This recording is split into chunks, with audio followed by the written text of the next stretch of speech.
Hello viewers, welcome to Newsweek South Asia, a show where we will provide you fresh insights into South Asia's geopolitical, strategic and security situation. Let's take a look at the headlines first. Kashmiri activists at UN expose Pakistan's role in spreading terrorism in India's Jammu and Kashmir. Pashtun activists in Geneva protest against Pakistan's atrocities, demand global action at UN Human Rights Council.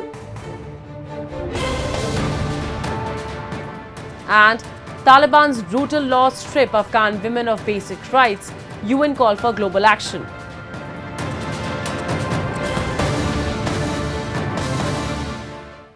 Pakistan has long been accused of perpetuating terrorism in India's Jammu and Kashmir, leading to the deaths of thousands of innocent civilians and causing unimaginable suffering. In recent months, the region has witnessed a surge in deadly attacks. During the 57th session of the UN Human Rights Council in Geneva, Kashmiri socio-political activist Taslima Akhtar sharply criticized Pakistan for sponsoring terrorism in India's union territory of Jammu and Kashmir. We have a report. Jammu and Kashmir, once renowned for its breathtaking landscapes and tranquil environment, has for decades been marred by terrorism. Pakistan's continued sponsorship of militancy has claimed thousands of lives, including civilians and security personnel. The people of Kashmir have paid the heaviest price, their lives overshadowed by violence, displacement and economic devastation. In the 1990s, Pakistan, through its notorious inter-services intelligence, orchestrated a series of operations across South Kashmir, targeting regions like Sopore, Shopian and Baramulla. This campaign, led by militant groups such as Lashkar-e-Taiba, Jaish-e-Mohammed and Hizbul Mujahideen, aimed to destabilize India and create chaos in Kashmir. Recently, at an event on the sidelines of the 57th UN Human Rights Council session in Geneva, Kashmiri political activist Taslima Akhtar from Srinagar delivered a powerful speech, shedding light on the root causes of the ongoing violence. Akhtar pointed directly at Pakistan's role in stoking militancy in the valley, a claim backed by years of evidence. Pakistan's significant role in perpetuating terrorism in Kashmir. In the 1990s, Pakistan initiated clandestine operation in South Kashmir, targeting areas like Sopore, Shopian and Baramulla. These regions were deliberately chosen to create a hotbed of militancy, which would eventually spread to other parts of the valley. Pakistan's strategy aimed to bleed India through 1,000 cuts, exploiting Kashmir's strategic location and cultural significance. Pakistan's inter-service intelligence (ISI) providing training, funding and logistical support to various militant groups including the Lashkar-e-Taiba, Jaish-e-Mohammed and Hizbul Mujahideen. Recent terror attacks have spread beyond the valley to areas like Poonch and Rajouri, with the infiltration of armed militants continuing to destabilize these regions. The relentless violence has also caused rising tensions between India and Pakistan, leading to frequent ceasefire violations along the line of control. The insurgency has taken a heavy toll on Kashmir's social and economic landscape. Pakistan's strategic aim to bleed India through 1,000 cuts has left the valley in ruins. Decades of terrorism have devastated Kashmir's social and economic landscape. Countless civilians have lost their lives, and many more have been displaced or injured. The psychological trauma inflicted on Kashmiris, particularly children, is immeasurable. Education and economic development have suffered significantly, perpetuating a cycle of poverty and unrest The international community has repeatedly condemned terrorism in Kashmir. Acknowledging Pakistani's involvement, various United Nations resolutions and international organizations have urged Pakistan to dismantle terrorist infrastructure and cease support to militant groups. Since the abrogation of Article 370 in 2019, India has ramped up its diplomatic efforts, exposing Pakistan's role in state-sponsored terrorism. India's global push has succeeded in isolating Pakistan on the international stage, with many nations condemning Islamabad's continued support for terror activities. India has also rolled out several economic initiatives to improve living standards in the region. Infrastructure projects, job creation schemes, and development plans are part of India's broader strategy to integrate Kashmir with the rest of the country and counter the impacts of terrorism. As the 57th session of the UN Human Rights Council continues in Geneva, Akhtar's message has already resonated across diplomatic circles. Her call for the world to recognize Pakistan's role in Kashmir's suffering is clear.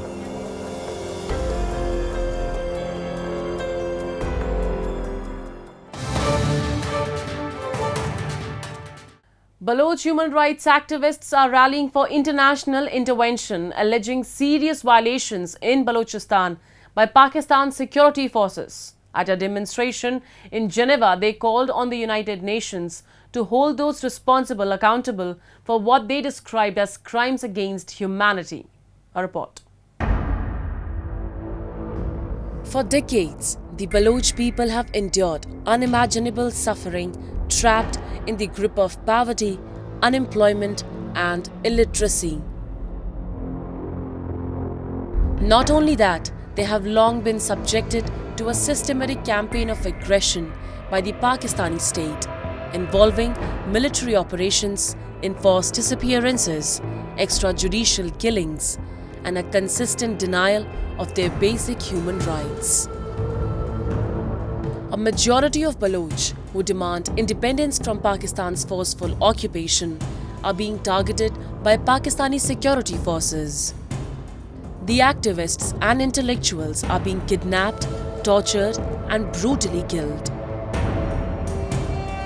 Recently, Baloch human rights activists gathered outside the United Nations headquarters in Geneva, demanding urgent action against what they call an ongoing humanitarian crisis in Balochistan. The demonstration, organized by Baloch Human Rights Council, highlighted ongoing atrocities allegedly carried out by Pakistan's military forces in the region. China is expanding and China. The demonstrators also pointed fingers at China, accusing it of being an accomplice in the occupation. We are here protesting against Pakistani brutalities in Balochistan.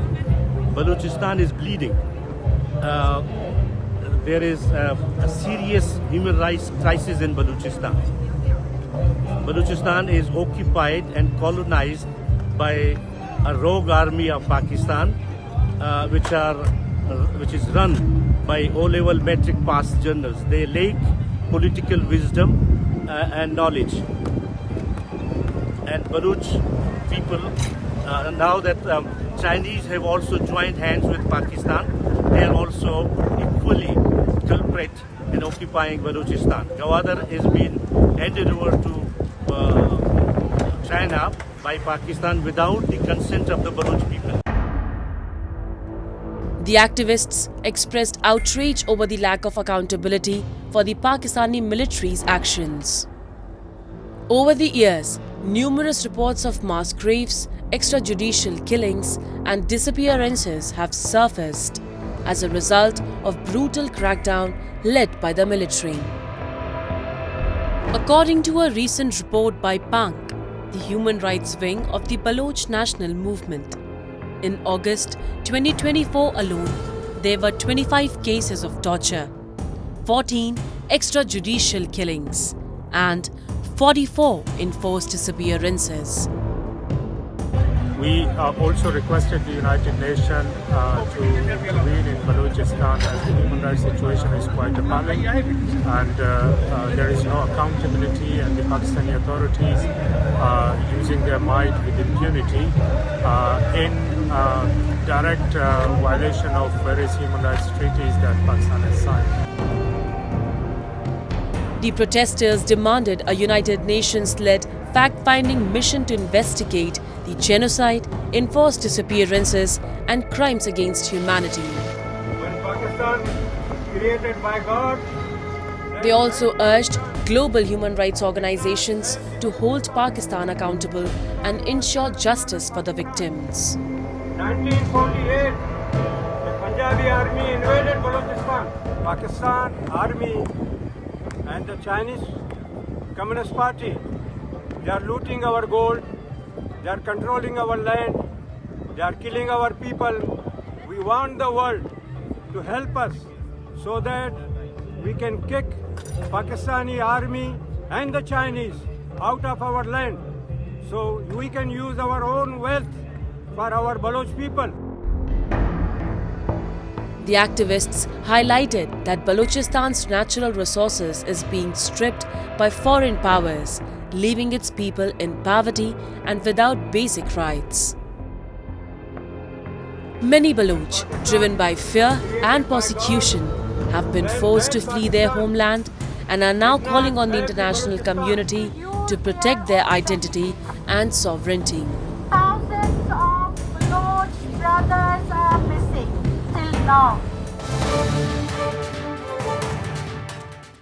In Afghanistan, a nation once known for strides in women's rights, the situation for women and girls has become increasingly dire since the Taliban's return to power in 2021. Decades of progress have been rolled back, leaving Afghan women under severe restrictions that limit their freedom, education and participation in society. Recently, Afghan women leaders convened at the United Nations, calling for global intervention to restore their basic human rights. The international community, while vocal in its condemnation, faces an uphill battle as the Taliban continues to enforce its strict and oppressive policies. 100 years ago, Afghanistan granted women the right to vote ahead of many Western countries, including the United States. By the mid-20th century, Afghan women were attending schools, shedding traditional gender segregation, and playing an active role in public life. However, the Taliban's rise to power has reversed this progress, leaving women with little to no rights. Recently, Afghan women leaders gathered at the United Nations, urging the world to act.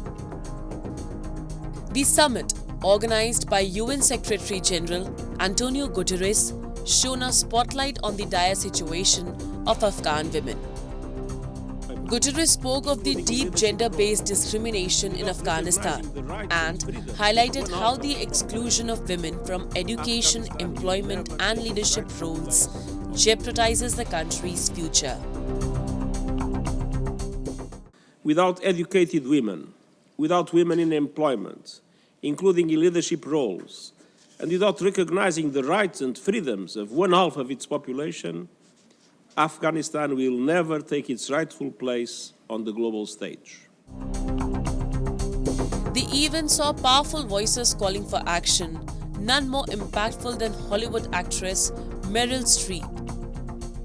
She painted a grim picture of the current reality for Afghan women, making a comparison between the freedoms of animals and the harsh restrictions imposed on women by the Taliban. Today, in Kabul, a female cat has more freedoms than a woman. A cat may go sit on her front stoop and feel the sun on her face. She may chase a squirrel into the park. A squirrel has more rights than a girl in Afghanistan today because the public parks have been closed to women and girls by the Taliban. A bird may sing in Kabul, but a girl may not and a woman may not in public. This is extraordinary. This is a suppression of the natural law. This is odd. Streep's comments came in the wake of new Taliban morality laws introduced last month. These laws codify the oppressive measures that have been in place since the group's return to power, including banning women from public spaces, prohibiting them from making eye contact with men, and forcing them to cover their entire bodies when in public. These laws are part of a larger vision of an austere Islamic society that the Taliban seeks to impose. Over the past 3 years, the Taliban has issued over 100 edicts that have systematically erased women from Afghan public life. Schools for girls remain closed, women are barred from working in most jobs, and even public parks and gyms are off limits. The Taliban's morality ministry now ensures that these harsh rules are strictly enforced across the country. I feel that the Taliban, since they've issued over 100 edicts in Afghanistan, stripping women and girls of their education and employment, their freedom of expression and movement, they have effectively incarcerated half their population. And the international community, I believe, because the Taliban call themselves, I believe, Sunni, yes? The Sunni community has a special responsibility to, in some way, intervene on behalf of their women and girls. I feel that the international community as a whole, if they came together, could effect change in Afghanistan and stop the slow suffocation of an entire half the population who are incarcerated. The Taliban's treatment of women is not just limited to curbing their social freedoms. Earlier this year, the regime reinstated the brutal punishment of stoning for adultery, evoking memories of their first reign of terror in the late 1990s. Such actions have drawn global condemnation, with many world leaders refusing to recognize the Taliban as the legitimate government of Afghanistan, as long as their policies on women remain unchanged.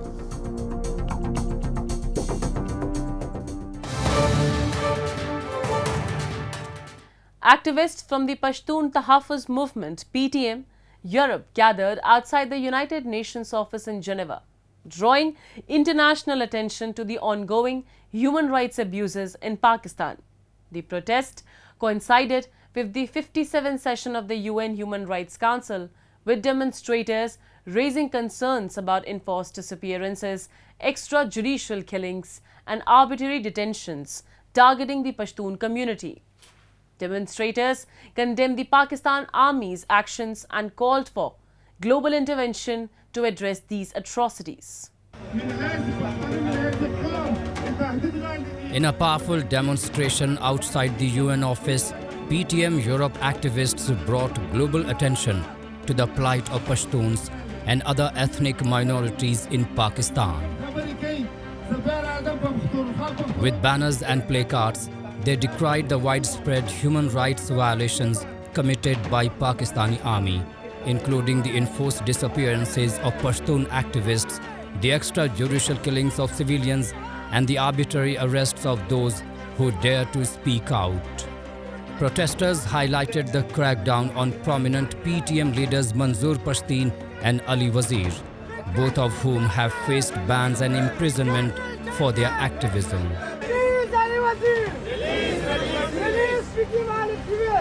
The protesters demanded an end to the military's authoritarian grip on minority communities and urged the international community to act. हमारा main मकसद ये है कि जो पाकिस्तान की फ़ौज और उनकी रियासत पश्तूनों, बलोचों, सिंधियों और कश्मीरियों के ख़िलाफ़ ये एट्रॉसिटीज़ कर रही हैं, उनको कंडेम करें। ये जो मंजूर पश्तीन और उसके 30 दोस्त हैं, एक्टिविस्ट हैं PTM के, उन पे जो बैन लगाया हुआ है, बलूचिस्तान में दाखिले पर पाबंदी लगाई हुई है, उसके खिलाफ प्रोटेस्ट करें। अली वजीर को जो पकड़ा है उसके खिलाफ प्रोटेस्ट करें। इसके अलावा गिलामन वजीर का एक्स्ट्रा जुडिशल किलिंग हुआ है उसका भी हम कंडेम करें। और इसके अलावा जो पश्तून ग्रैंड जरगा ऑर्गेनाइज कर रहे हैं उसकी सपोर्ट में, उसके साथ सॉलिडेरिटी शो करने में हम यहाँ दुनिया को बताएं और यूनाइटेड नेशंस को इन्फॉर्म करें कि पश्तून्स पाकिस्तान में खुश नहीं हैं। वो मतलब ये कि अपनी एक होलिस्टिक न्यू स्ट्रेटजी बनाना चाहते हैं ताकि किस तरह वो रहना चाहते हैं इस रीजन में। तो इस सिलसिले में सारी पश्तून कौम अक्रॉस द ट्राइबल लाइंस अपनी स्ट्रेटजी बनाएगी, अपना ओपिनियन क्रिएट करेगी और दुनिया को इन्फॉर्म करेगी कि हम क्या चाहते हैं। The protesters also mourned the extrajudicial killing of Gilaman Wazir, who was killed in Islamabad in July in what many believe was an extrajudicial act ordered by Pakistani government. His death has sparked outrage within the Pashtun community and across human rights groups, who argue that Pakistan's military uses such killings as a means to silence dissent. Protesters also condemn the Pakistani government's decision to ban Manzoor Pashtun from entering Balochistan, a move seen as a part of a broader effort to crush any opposition to state policies.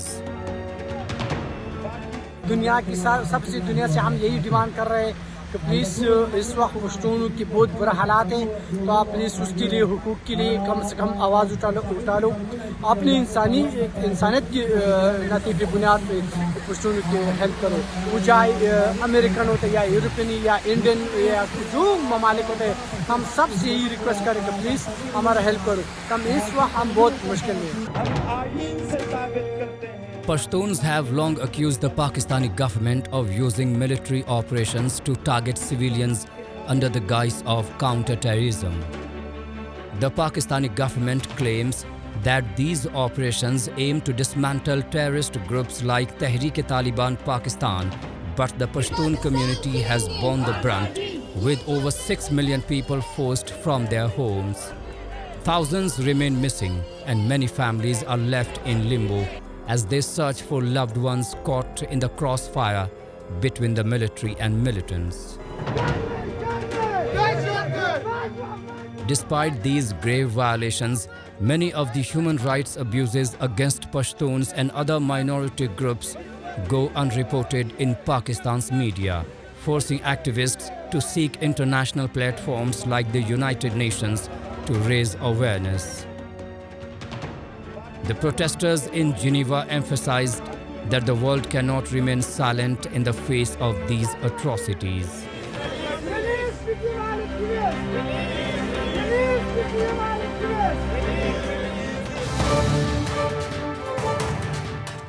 And with that, we come to the end of this edition of Newsweek South Asia. We'll be back next week with more news, views and analysis from the subcontinent. Meanwhile, do keep writing to us at nwsa@anin.com. This is Shivangi Mishra signing off on behalf of the entire production team of Newsweek South Asia. Goodbye and take care.